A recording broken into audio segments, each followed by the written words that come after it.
This is quite a momentous decision from the Israeli Prime Minister that comes just a few weeks into this ceasefire, a very fragile ceasefire between Israel and Hamas.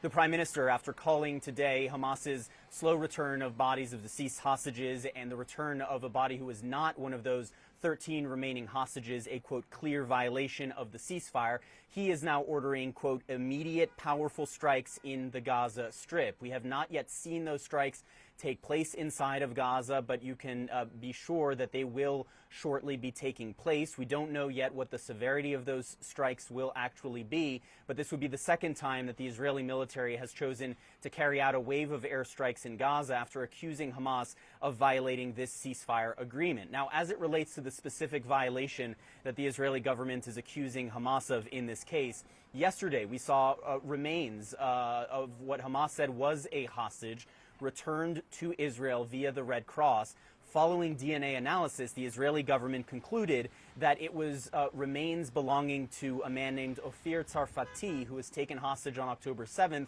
but whose body was actually recovered in an Israeli military operation inside of Gaza in late 2023. And so basically they're saying that that Hamas has once again failed to return the remains of the 13 remaining deceased hostages whose bodies are still inside of the Gaza Strip.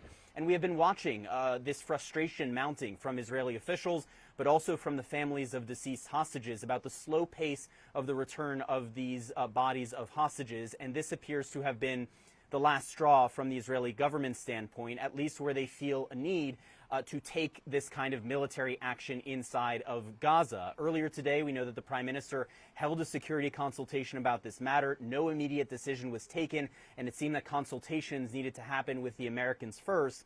But it seems that following those consultations, the Israeli Prime Minister now greenlighting strikes inside of Gaza. We have not yet heard comment from the American government yet, which, as we know, has been trying to hold together this very fragile ceasefire, very uncertain times ahead.